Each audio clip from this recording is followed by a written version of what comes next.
Hi! Last na ko na to, akyat dito sa puno. Ayoko nang umakyat after nito kasi hindi siya luma na kasi tawag dyan, matanda na kasi ang puno kasi baka mag-collapse. Kaya sabi ng neighbor ko, mag-ingat daw sa pag-akyat sa puno ng plums kasi hindi daw ito kasing tibay ng ibang puno. At totoo nga naman, mabilis siyang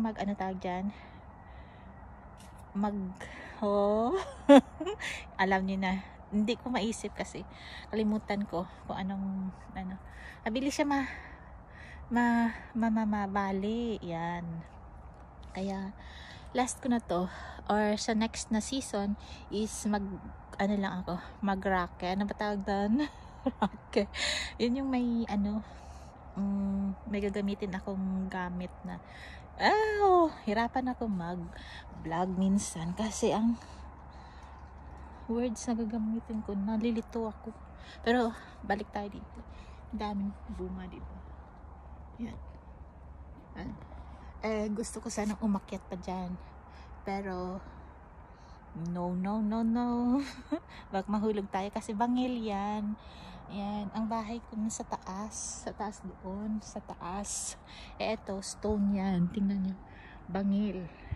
Kaya pag nahulog ako dyan, diba, wala na ako. Dahil sa plums, diba. Pero ang taas niya ng puno na yan, ha. Kaya yun, so naghingi ng plums, bigyan ko kayo, pero last na to, ha. Hindi na ako kasi aakyat dito dahil yung bunga niya is nandoon na sa taas. So next time, pag sakaling next season, pag na siya, kailangan kong mag-akyat ng ladder